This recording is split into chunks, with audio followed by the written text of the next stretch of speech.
M V Jayarajan ഇതിനിടെ മാധ്യമങ്ങളെ കണ്ടിരുന്നു. അദ്ദേഹത്തിന്റെ പ്രതികരണം സംസാരിച്ചു. അദ്ദേഹം പാർട്ടിയെ വഞ്ചിക്കരുത് എന്ന് ഞങ്ങൾ ആവശ്യപ്പെട്ടു. ഇന്ന് ഉച്ചയ്ക്ക് 2 മണിക്ക് EP ജയരാജൻ്റെ വീട്ടിൽ വെച്ച് അദ്ദേഹവുമായി സംസാരിച്ചിട്ട് പോലും അവിടെ നിന്ന് കണ്ണൂരിലേക്ക് വരുമ്പോൾ നമ്മുടെ പ്രസ് ക്ലബ്ബ് ബുക്ക് ചെയ്ത് വാർത്താസമ്മേളനം നടത്താനുള്ള തീരുമാനമെടുത്തത് പാർട്ടിയെ വഞ്ചിക്കാനായിരുന്നു, സ്ഥാനാർത്ഥിത്വം പ്രഖ്യാപിക്കാനായിരുന്നു, UDFന്റെ പിന്തുണ തേടാനായിരുന്നു. ഇത് തന്റെ മാത്രം അനുഭവമല്ല.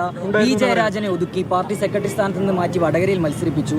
മാത്രമല്ല ശൈലജ ടീച്ചർ നിശ്ചയമായി വിജയിക്കുന്ന മട്ടന്നൂരിന് പേരാവൂരിലേക്ക് കൊണ്ടുപോയി. ഇതൊക്കെ ഒതുക്കലാണ് എന്നാണ്. എന്നെ ഒതുക്കിയതാണെന്ന് ഞാൻ കരുതുന്നില്ല. കഴിഞ്ഞ ലോക്സഭാ തെരഞ്ഞെടുപ്പിൽ കണ്ണൂരിൽ എന്നെ മത്സരിപ്പിച്ച് ഒതുക്കിയതാണെന്ന് ആരെങ്കിലും പറഞ്ഞാൽ ഒതുക്കലല്ല. ഞാൻ 2 തവണ MLA ആയിട്ടുണ്ട് എടക്കാട് മണ്ഡലത്തിൽ നിന്ന്. കണ്ണൂർ അസംബ്ലി മണ്ഡലത്തിൽ ഉപതെരഞ്ഞെടുപ്പ് വന്നപ്പോൾ എന്നെ മത്സരിപ്പിച്ചിട്ടുണ്ട്. അത് ഒതുക്കലാണെന്ന് ഞാൻ കരുതുന്നില്ല.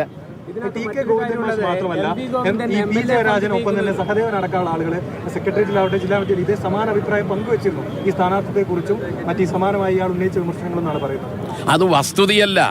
മത്സര രംഗത്തേക്ക് വരുന്നതിന് വേണ്ടി TK ഗോവിന്ദൻ മാസ്റ്റർ പറയുന്ന പല വാദങ്ങളുമാണത്. ഇതിനകത്ത് ജയരാട്ട് ഒരു കാര്യം കൂടിയുണ്ട്. അതായത് MP ഗോവിന്ദൻ ഫണ്ട് വിനിയോഗിക്കുന്നതിനും അതുപോലെ തന്നെ ഹാപ്പിനെസ് ഫെസ്റ്റിവൽ സംഘടിപ്പിക്കുന്നതിനും വലിയ തരത്തിലുള്ള സാമ്പത്തിക ഇടപാടുകൾ നടത്തുന്നുണ്ട്. അതൊന്നും ഒരു കൃത്യതയില്ല. പച്ചക്കള്ളമാണത്. അത് നിങ്ങൾ ആവർത്തിച്ച് ചോദിച്ചപ്പോൾ ഞാനത് കണ്ടു. എന്നിട്ട് ഫണ്ടിൽ അഴിമതി നടത്തിയെന്ന് അയാൾ പറഞ്ഞില്ല. എന്ന് പറഞ്ഞാൽ ഏറ്റവും ഒടുവിൽ അദ്ദേഹത്തെ കണക്ക് കഴിഞ്ഞ തവണ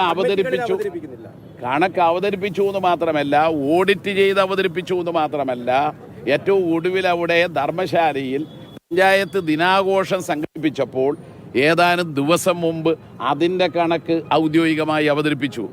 അതുകൊണ്ട് കണക്ക് അവതരിപ്പിക്കാത്ത പ്രശ്നമല്ല എന്നുള്ളത് നമ്മൾ തിരിച്ചറിയണം. അദ്ദേഹത്തിന് മത്സരിക്കണം, അതാണ്.